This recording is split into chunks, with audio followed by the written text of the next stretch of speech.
See you in the garden.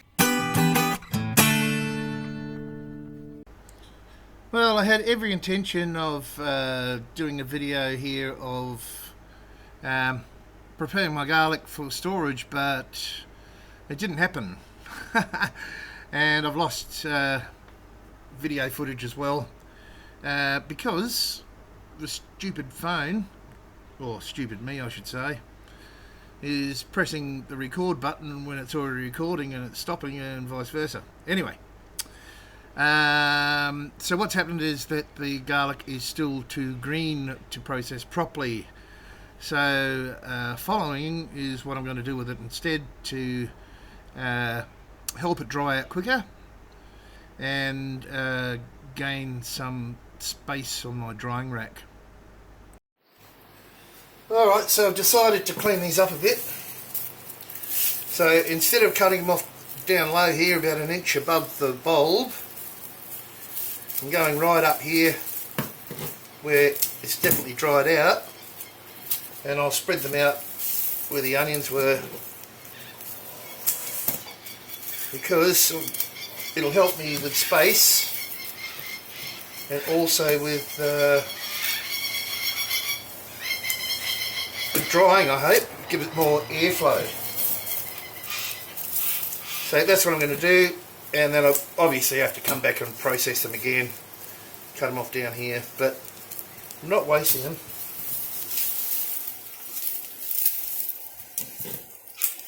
So that's what I'm going to do. Good enough.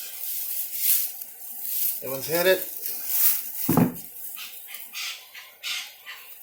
Bang. Did you keep that one? Nope.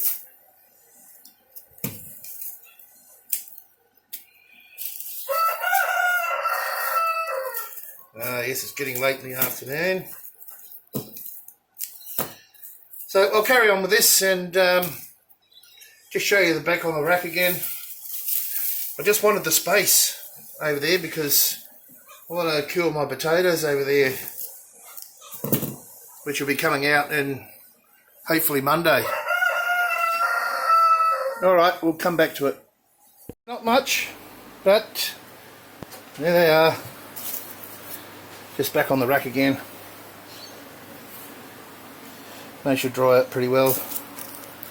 It's better than nothing, considering that garlic in the bloody shop is between, well, $30 and $40 a kilo at the moment anyway, you know, but hopefully next year better.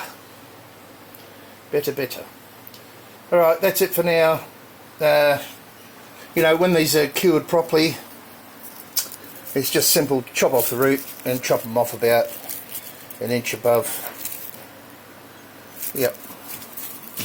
Alright, it was a bit disappointing for me, but you know, thought I'd make a video and it'll all go smoothly, but I'm not quite ready. Should have tested first, I guess.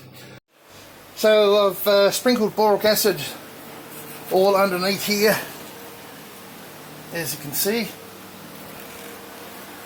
because we have our beloved Australian bush cockroaches that are pretty prolific this time of year, and this should make short work of them, because they would like to come up here and nibble on certain things.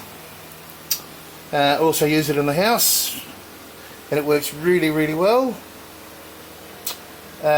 for, you know, ants, anything crawly on the floor, ants, cockroaches, whatever.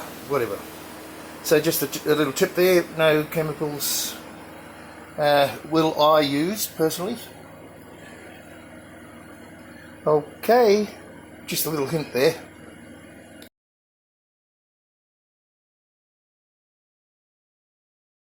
Alright guys, we'll see you in the garden.